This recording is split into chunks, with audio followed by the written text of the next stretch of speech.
The colours take your breath away. They're all my favourite flowers.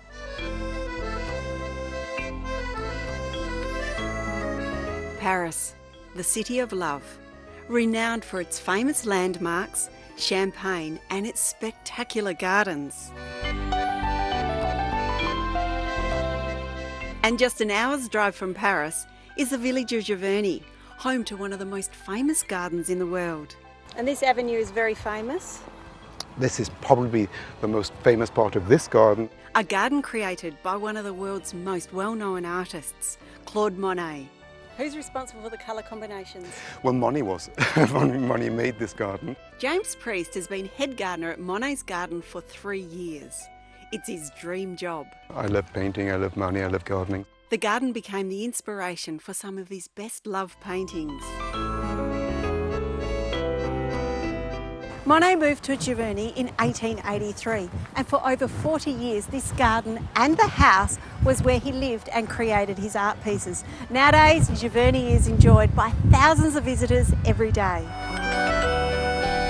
This afternoon we're touring the property with die-hard gardening enthusiasts from all over Australia. There are two different gardens. There's this garden in which we are now with the nasturtiums, the dahlias, which is all about colour. And there's a second garden that Monet bought several years after arriving here, the water garden. Monet considered this 5-acre garden to be one of his greatest masterpieces. And while you might not consider yourself an artist, it's possible to recreate this garden in your own backyard.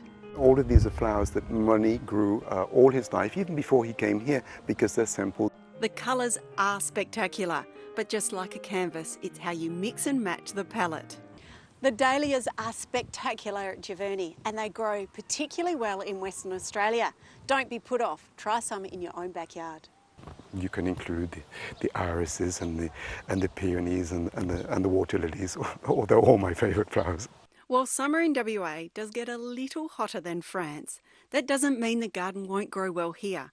It's simply a matter of planting at the right time with the right varieties.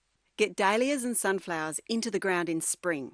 Roses, salvias and water lilies can be planted at any time of the year. And although Giverny's climate is more temperate, James still makes sure the garden is water-wise, using methods also popular in Perth.